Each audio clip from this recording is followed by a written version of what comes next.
தீபம், விளக்கேற்றும் எண்ணெய் மற்றும் அகர்பத்திகள் ஒரு தெய்வீக அனுபவம். பொங்கல் பண்டிகைக்காக சென்னையிலிருந்து கடந்த 6 நாட்களில் 25 லட்சத்திற்கும் மேற்பட்டோர் சொந்த ஊருக்கு புறப்பட்டு சென்றதால் சென்னை வெறிச்சோடியது.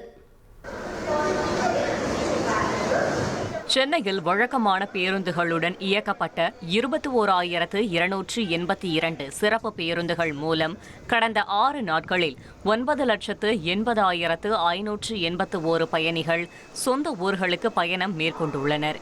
கோவை, நெல்லை, கன்னியாகுமரி, மதுரை, செங்கோட்டை உட்பட தமிழகத்தின் பல்வேறு பகுதிகளுக்கு இயக்கப்பட்ட 50க்கும் மேற்பட்ட சிறப்பு ரயில் மூலம் சராசரியாக நாளொன்றிற்கு 3.15 லட்சம் பேர் வீதம் கடந்த 6 நாட்களில் 10 லட்சத்திற்கும் மேற்பட்டோர் சொந்த ஊர்களுக்கு பயணம் செய்துள்ளனர்.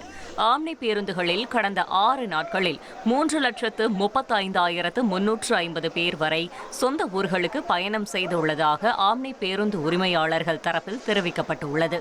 2 மற்றும் 4 சக்கர வாகனங்களில் 1,50,000 லட்சம் பேர் சென்றிருப்பதாகவும் தகவல் வெளியாகியுள்ளது. தீபம், விளக்கேற்றும் எண்ணெய் மற்றும் அகர்பத்திகள் ஒரு தெய்வீக அனுபவம்.